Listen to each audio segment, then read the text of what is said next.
All right.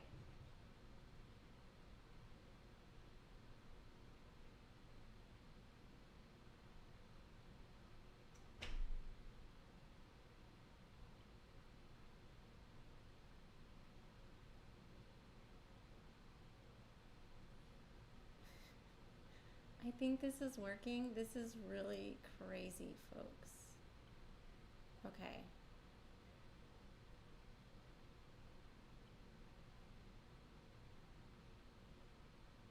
If you see that this is working, can somebody give me a thumbs up?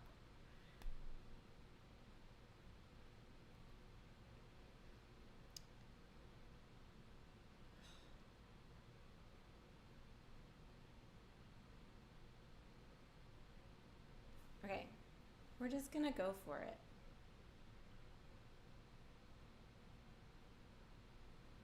And I'm gonna start. So the first piece on the list for today is Pauline Viardot's Two Pieces for Piano. So we're gonna see if this works. And hopefully, I don't know, hopefully it'll work. So this is her gavotte. And yeah, it's in 2/4 G major.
very encouraging. So that was a piece that was the Gavotte by Pauline Viardot. And I'm assuming she's French, and I don't remember her years, but I'm currently researching a lot of piano music written by women. So this is one that was in my list that I wanted to do. So that's that one. I think she also has a serenade, so I'm going to go ahead and look at that one as well.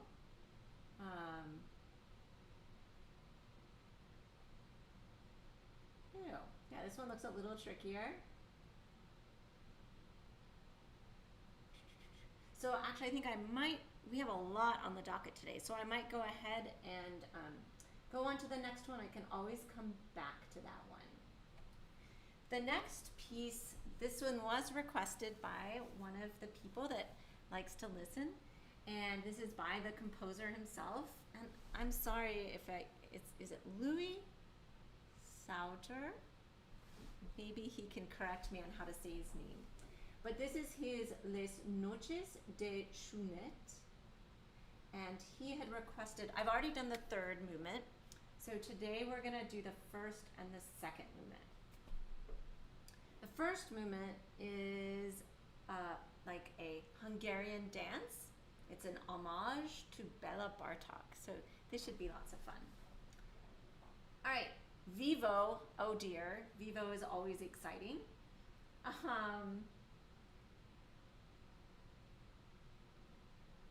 Definitely looks like Hungarian melodies. This should be fun. Lots of tempo changes. It's in E minor, which I love E minor, so awesome. And of course, like all good Hungarian tunes, there's an accelerando at the end. So let's give this a go and see what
chord was right. Oh my goodness.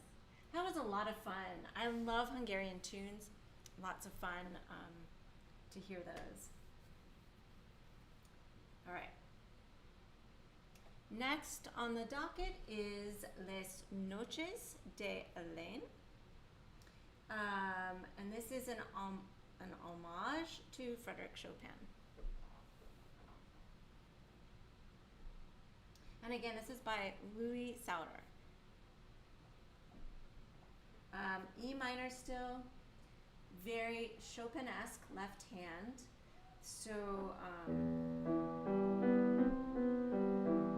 just largely outlining chords. But especially with this type of accompaniment, I like to focus on really giving a lush sound to the first note of the eighth note every four of them, or actually for this one, every measure, because that really sets off like a harmonic sequence. And even if I miss some notes, I've got that harmonic underpinning, which makes it lovely. Then you've got a very nice, looks like melody in the right hand that gets embellished as we go. So here we go. And I don't think it changes keys, nope. So all E minor.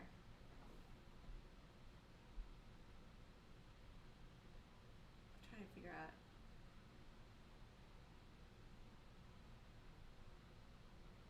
A good tempo.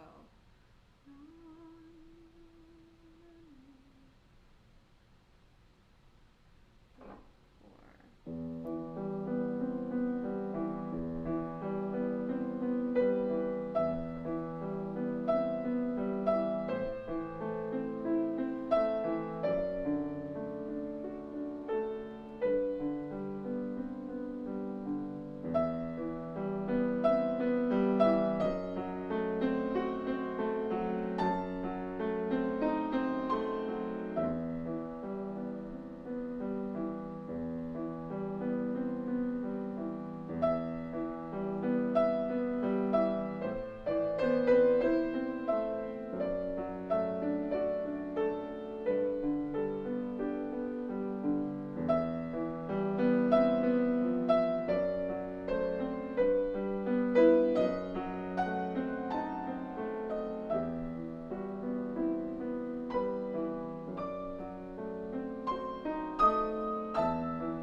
Really beautiful.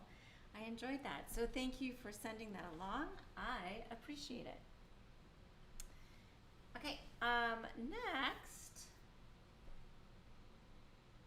Oh, I should say again. So that's Les Noches de Hélène from Louis Sauter's Les Noches de Chouinette. Must have to do with his marriage to his wife. I'm kind of looking and spying here. There's even a wedding picture in the front. That's really cool. All right, the next request, I have no idea what this is going to be like. This request was placed by Peter Shanahan, who is a flute professor where I work, and he requested 2 pieces by Erwin Schulhoff, who I don't know his music at all, so this should be interesting. This is his 11 Inventions. Oh, yeah. Okay, so this is like totally night and day difference. let's see, he lived from 1894 to 1942. Very different. There's no time signature. Luckily, it's lento, this first one, and it's only one page. So we'll definitely do that one. And we'll try some of these and see what they're like. Lots of ledger lines, but I'm just going to do a lot of deducing what they are. Oh, and what I should say is when I'm sight reading things that don't look like they're going to be as tonal, I really focus on trying to get into the mindset of the composer as quickly as possible. Like, are they interested in certain intervals or motives, or is it kind of more on the more random side? I don't know. It sometimes helps.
Very different. Definitely motivic in my mind. Very open intervals and harmonies, at least for this specific one. So that was nice. And because there's no time signature, it does make it a little bit different, and that poses a challenge. But there's also some freedom in that. So what I try to focus on before I start is making sure I know the ratio between the different rhythmic values. So make sure I know and have internalized a little bit, you know, 8th notes, 16th notes, and how they relate to each other.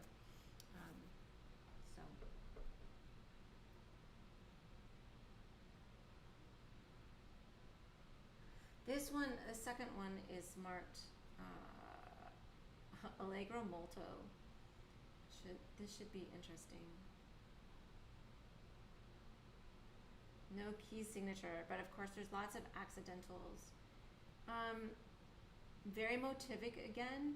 Looks like he's really playing with fourths, whether they be perfect fourths or augmented fourths. Yeah, they're all over the place. Like even the chords he uses are fourths piled on top of each other. So like when in doubt, you know, if I play fourths, chances are I'll be correct in this one. He also has this interesting tremolo thing. All right, let's try it. I don't know. So what I was talking about 8th notes. So there's 8th notes and 16th notes in here. And interestingly enough, the 8th notes are beamed, and the 16th notes, they alternate between being beamed 3 at a time and 4 at a time, so it's a little tricky to know how to approach this.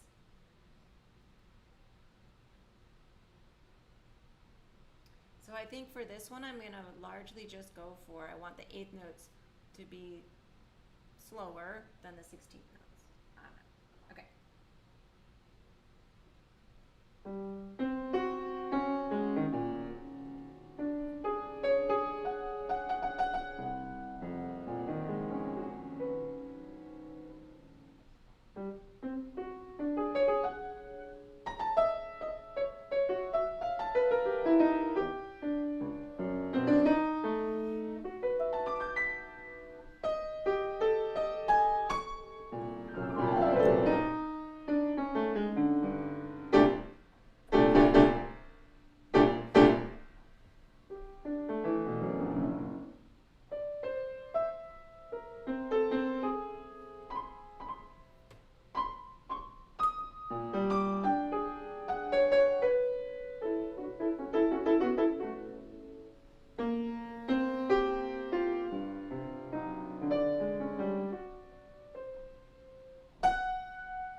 Okay, I think that's good on Schulhoff for me right now. These are really challenging to read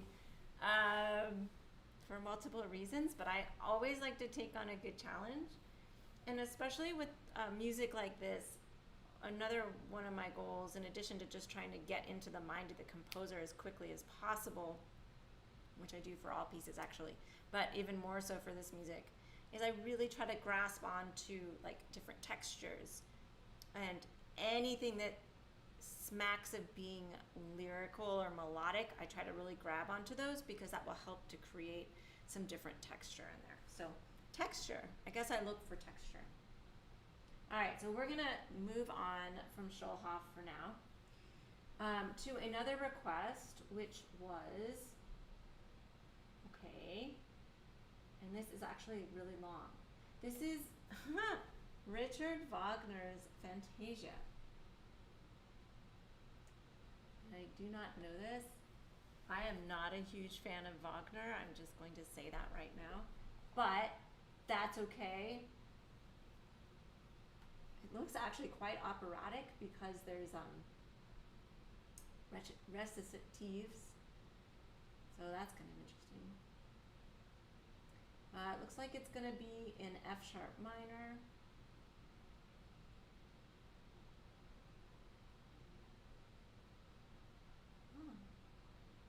I don't know, we'll just see how it goes. There's a really long recitative. Holy moly. This is very different. All right, we'll see how far I get. I need to keep an eye on time too. All right.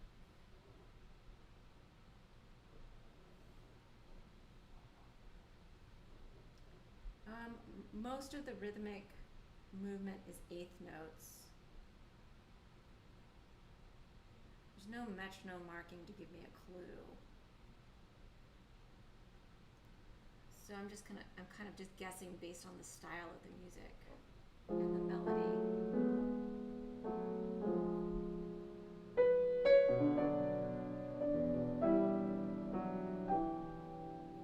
All right, let's try it.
Okay,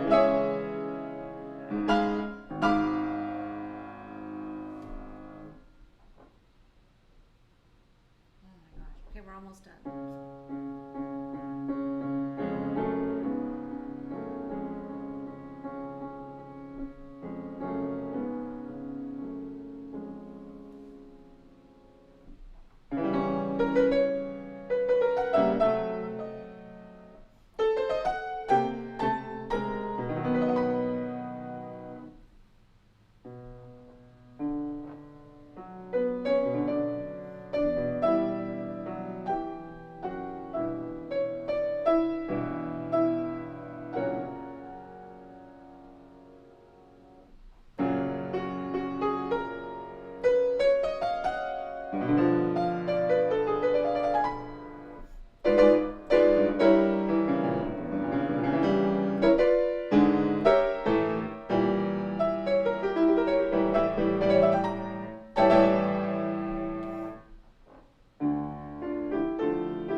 that was like epic, but I think like a good kind of epic.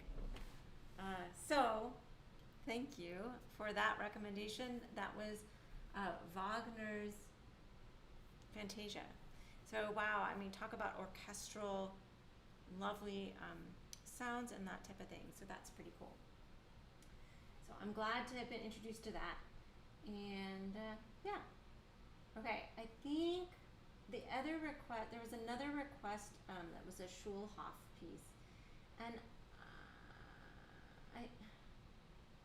I think because that one was so long, I might not do it. I might save it for next time.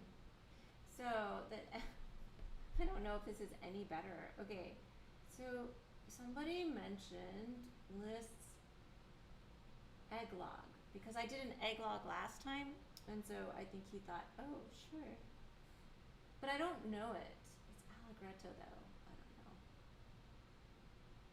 I could totally bomb on it.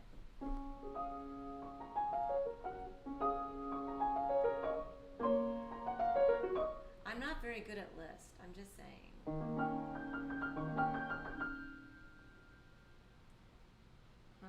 Okay. You know what? Why not? We're just gonna try it. Throw caution to the wind. So this is Lis Eclog from the Years of Pilgrimage. I do not know this at all. And I'm not gonna probably do it at the correct tempo.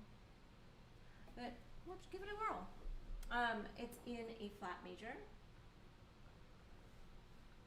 This is good because I don't usually play Wagner or listen to Wagner or Liszt. So it's good for expanding my horizons.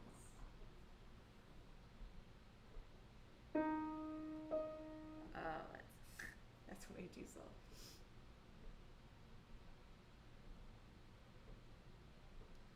This is gonna be insane.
that's actually not so hard to read, but oh my gosh. There were some nuts times. A lot of times today, one thing I've had, you start to like second guess yourself and you're like, wait a second.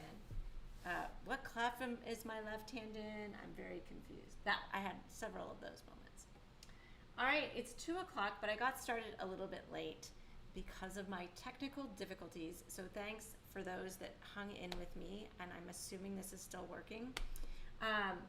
We're gonna finish with Pauline Viardot's Mazurka. I don't know much about her, but she's a new composer to me, and I decided to read some of her things. So this was one of my requests. It's in C minor, and it's a mazurka, so that's helpful. It's in 3/4. It looks like it does go into a vivace. It starts off just tempo de mazurka, and then it goes into a vivace. But I probably won't really alter the tempo very much, just for my own sanity's sake. It doesn't change key. The left hand does go up into treble clef, so that, based on what I was just dealing with, that is really good to know. It looks like it only does that for one line, so I need to take note of that. Okay, let's do it. And there is a repeat, so I may do it if I bomb on the first time.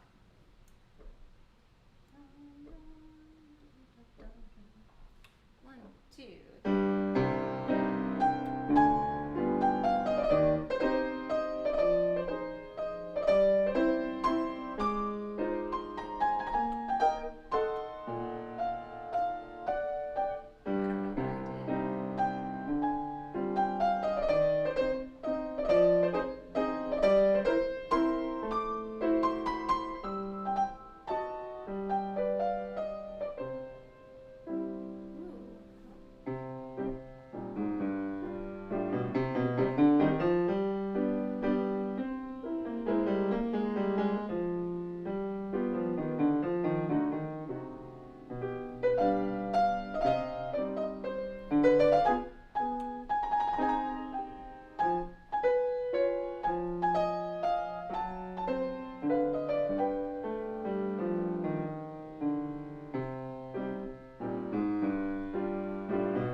like her, I shouldn't say actually, I like Pauline Viardot's music from what I've heard so far from today. So that's exciting. So that's it for today. Because my beginning got cut off, because it wasn't recording properly, I just wanted to remind people that I do this Sunday afternoon at 1 p.m. Eastern Standard Time and Wednesday evenings at 7 p.m. Eastern Standard Time. I try to do it as consistently as possible. And you can tweet me or message me on Facebook or make a comment on this video if you have specific requests. I need them to be links to pieces on IMSLP, imslp.org. And while you're there, you can donate to them because it's an absolutely fantastic resource where we can get public domain music at any time. So anyway, donate to them. Send me links of music from there. I use them because then it's all in the public domain and I don't have to worry about copyright issues. If you can get it to me an hour before the scheduled time, I'll try to put it on the docket. If not, I'll bump it to the next time. But it's a lot of fun for me. I'm having so much fun discovering music I've never heard about and meeting composers that I didn't know about. So other thing I would just point out is that I live stream my practice sessions every morning at 9 a.m. as well, if you want to see my process with practicing. And along those lines, I'm a big, huge advocate for perfecting what we do in the practice room so that our practicing is more efficient and all that type of jazz. If you're interested in what I do and what I have to offer, along the bottom of the screen you'll see my webpage, beyondthenotescoaching.com. You can go there and find out everything that I have to offer. I have everything like from a la carte coachings to boot camps and like makeovers. So come back again next time. Thank you for joining me.